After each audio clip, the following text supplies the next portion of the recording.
We are back. Welcome back to the relaunch of From the Table. My name's Kadin Hamilton, and after a year of absence, we are back with Season 2 of From the Table. In this episode, we are actually not even in Martin, Tennessee. We're in McKenzie, Tennessee right now, about 30 minutes away.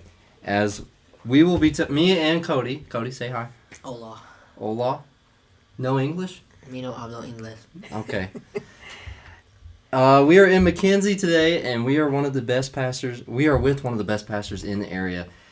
Today, we are talking with the one and only LaTricia Trull. Welcome. It is my honor. Absolutely. Absolutely. I'm excited. Absolutely. So, quick question. Have you done a podcast before? Never. Never. So, have you listened to one? Oh, yes. Lots. I figured.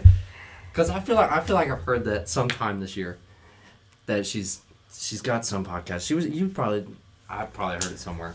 I don't know, but yes. So we are with LaTricia Trull today.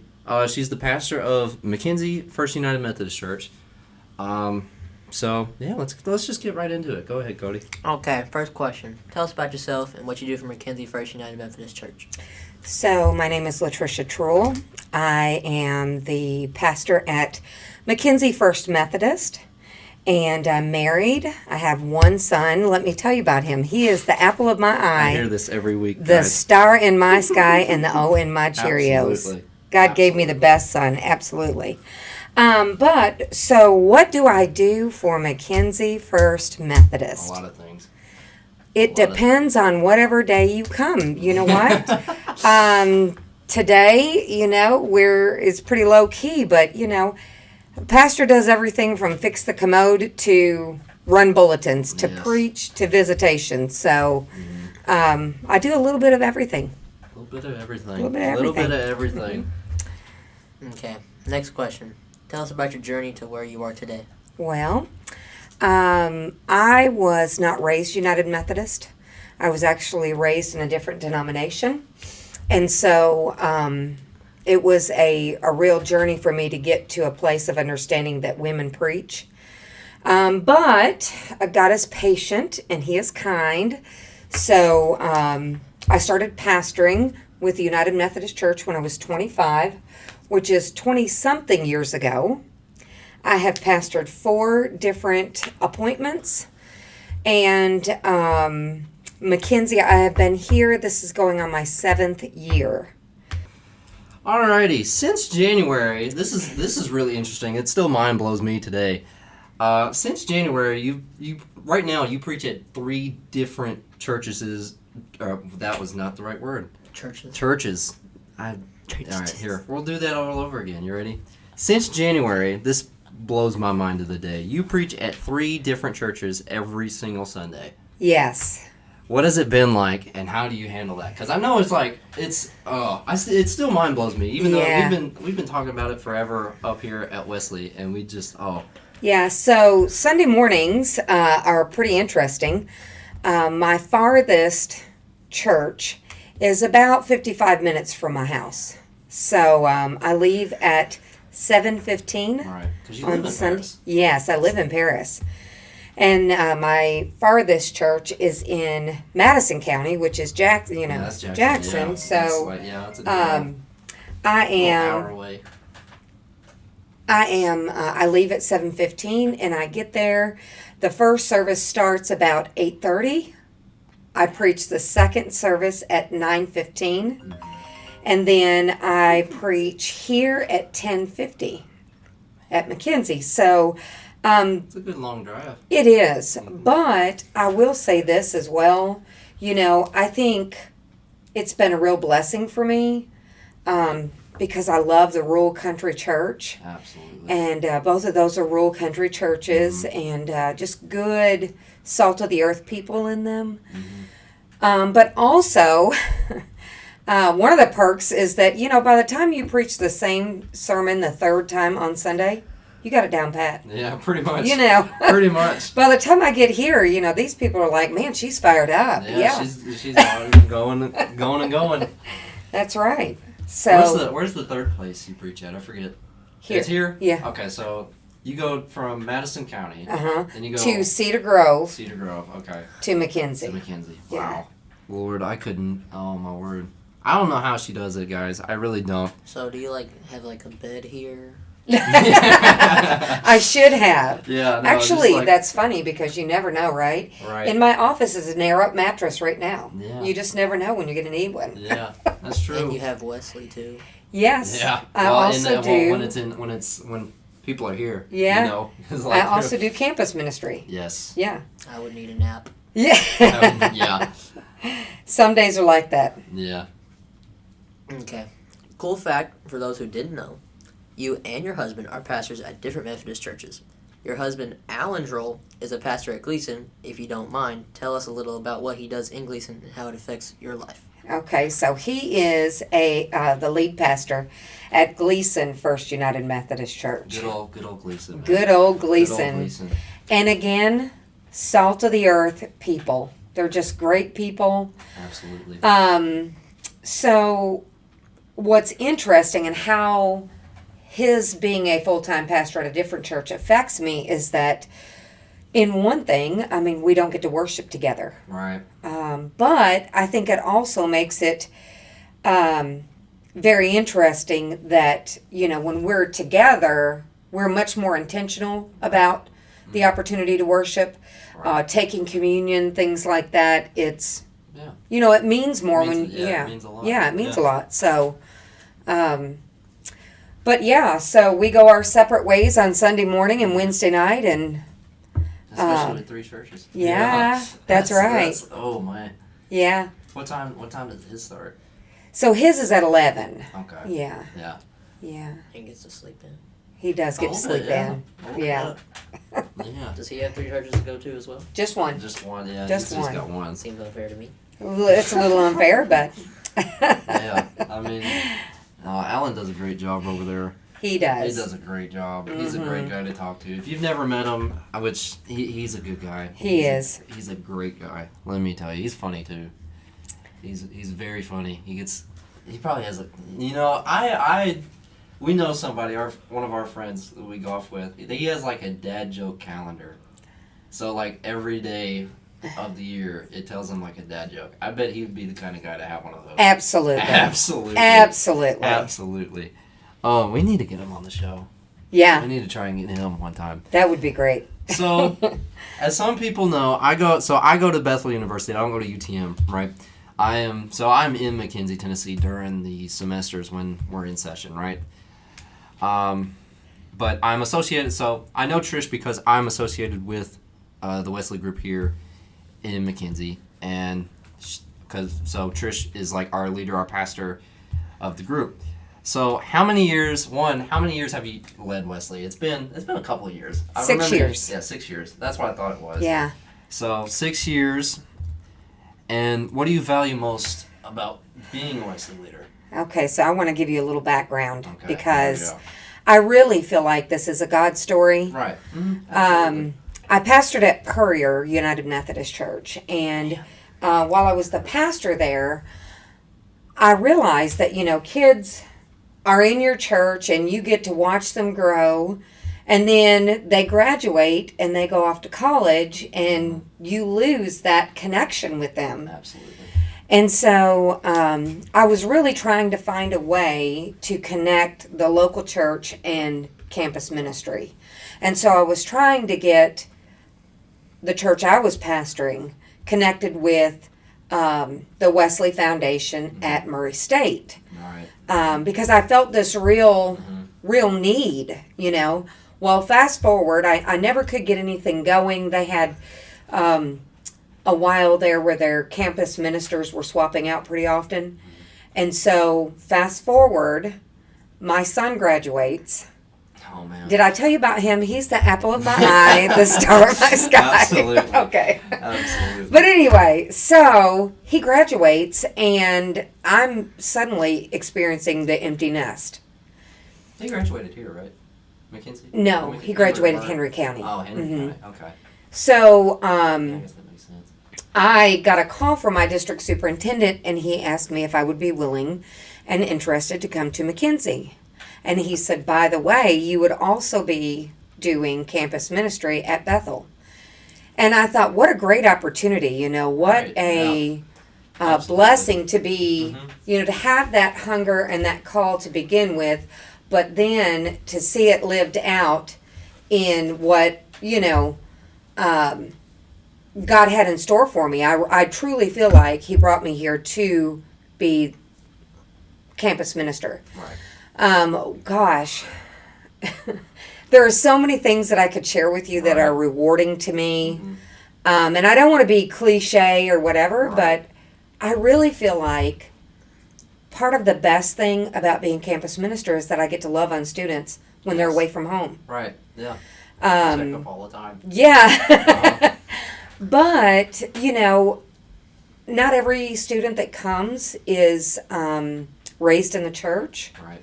And so that's very fulfilling. You remember, Kadin, this year we had a student who had never had communion before. Right. And so when we were in the sanctuary, Mm-hmm. just that moment to That say, moment, right.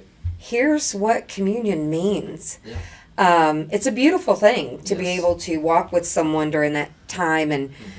I guess I feel like sometimes in formal church, you miss those opportunities. People just come up and they Yeah. take communion. They don't really Right, know what it is. yeah. But in that scenario, it's, very laid back. Very, And so, people feel free to say, okay, wait, what am I going to do here? Mhm. What does this Right. mean and what does this represent? So Right. I think that's another very beautiful thing Yes, is to be able to 100%. walk with Right. students through. Throughout the year. Yeah. Honestly, yeah. That's a good. Yeah, I mean, like this whole year's been awesome. I mean, really, awesome first year. That was the best time of the week. It's Wesley. Well, listen, that's why I was asking Cody if he was coming to Bethel. I was like, it's like it's gonna be, we're going to recruit you. Cody's gonna become one of Trish's kids. Yeah. One of many. One of many. One of many. But yeah, I got an off-ball question. Okay. What's one of your best memories? One of from any year. This doesn't have to be like this year. Okay. It doesn't have to be A funny moment? Like a funny moment? Yeah, Okay. Try a funny moment. Yeah. Okay. Funny moment. Well, What could you it's not really goofy, but we still laugh about this to this day. Oh yeah, probably. So we had a group of Wesley students that went on a mission trip to Mexico. Okay. Yeah. And Yeah, I remember this. Yeah. And so, there were several of us. Actually, Martin, Wesley had some, Murray State had some, and Wow. then we had a group to go. So we all go together, and I won't mention any names, but we had a student who kind of had a foul mouth. And so Okay. we're in the middle of Mexico, and they drive very haphazard, or what would be considered haphazard to us. And so we got very close to two other vehicles, and about that time, this student let out a byword, and we still laugh about it, but I remember my natural reaction was to stand up and tell her that we do not say bad words on mission trips. Yeah. But anyway, that's another thing. When you walk with students, you get to correct each other. Yeah. Adults, we're like, you Yeah, stay in your lane, I'll stay in my lane. Right. But, with students, it's like, no, we're walking this together. So you tell me where I need to be in check, and I'll tell you where you need to be in check. Right. So it's just fulfilling all the way around. Absolutely. Mm-hmm. Absolutely. I have Yeah. a question now. Okay. Go You for said it, something Cody. about God moments about two Yes. questions ago. I would say, we have a very big thing. I remember when I was on the podcast, I was asked something about God moments, like our favorite God moment, Mm-hmm. and Yays, nays, and Yahwehs. Yays, nays, and Yahwehs. We do that every Wednesday. Yes. so See, what no, is your favorite God moment? Oh my. All the tough questions. Yeah. Would that be like as a pastor? As just any time with God. Okay. You know what? Do one as a pastor, and then do one as with Wesley. Okay. Try okay. both of them. All right. So as a pastor, I would say that my favorite God moment is what I call my joy story. So I was just appointed here, and one of my lay individuals came in and said, "Did you know that there's a lady living in her truck at the city park?" And I Really? said, "No." Yeah. Wow. I said, "No." And so, long story short, I go over to the city park. Now, I will tell you all, there's nothing in seminary that trains you for that kind of Right. encounter. Absolutely, yeah. But I thought, I can't just not know or not help her. And so anyway, I go over there, and she's sitting there in a truck, and it's apparent that she's living in it. Every belonging she has is in that truck. And so I knock on her window, and she rolls the window down, and I said, "Ma'am, I just wanted to stop by and introduce myself. My name is Tricia. I'm the pastor at this church." And I said, after we got to know each other a little bit, I said, "Well, do you have anywhere to live?" And she said, "Oh, yes." And then she looked around her truck, and I realized that she meant she lives in her truck. Yeah. So to make this long story short, the beautiful thing about that is, and where I really saw God at work in this, is she shared with me that there was a lady across the street that was helping her. And so I did a little research, found out that the lady works at the bank. Well, Joy is her name, and so that's why I call this my Joy story. Everybody in the community was helping Joy. This lady worked at the bank. She was kind of like her overseer. The furniture store down the street was getting her furniture, and these people over here were helping her get housing. And Wow. I mean, you could just see the whole city of McKenzie helping this lady. Wow. And so her story was that, long story short, her mind had deteriorated to the point that she physically didn't know how to move. Like, she didn't know how to transfer electric from one house to another. The house she was renting was being sold, and they just told her she had to move. She didn't know how to do that. Yeah. So she just put everything in her truck and started living in her truck. Mm-hmm. But what a beautiful witness to Right. see. Absolutely. I mean, and until I got involved, there weren't any churches involved. Mhm. It was just the people. Right. So, yeah. That's a good moment. Yeah. I would have to say for campus ministry, this one's kind of tough. Right. But I think there's it's- a bunch. yeah. I think this year there was a bunch. Oh, yeah, for sure. There's definitely. Yeah. But I think a couple of years ago, Bethel had a student that tried to commit suicide. Mm. And so she was not a member of Bethel Wesley. However, at that time, Bethel had lots of campus ministries. Yes. Like Presbyterian had one, the Baptist, I mean, everybody had. Yeah. And so the student was in Renaissance. And so the directors of Renaissance with the chaplains asked all of the pastors who have anything to do with Bethel to come. And, the beautiful thing was everything turned out okay. And, from that point forward, that student did not walk alone. Mm-hmm. But just seeing the care and the concern that Bethel was giving to their students, I thought that was such a beautiful thing. Absolutely. Yeah. And I think anytime you can see people from different walks, different denominations, Mm-hmm. different beliefs come together and work together, that's where God is. So, Absolutely. yeah. 100%. Yeah. Yeah, it's a good story.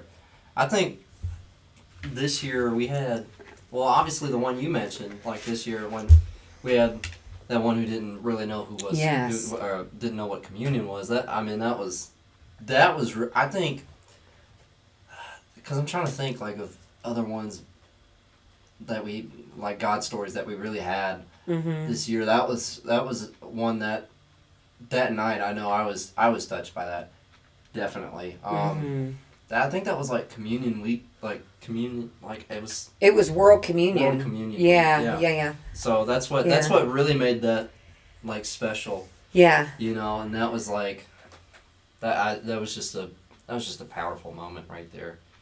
So Yeah.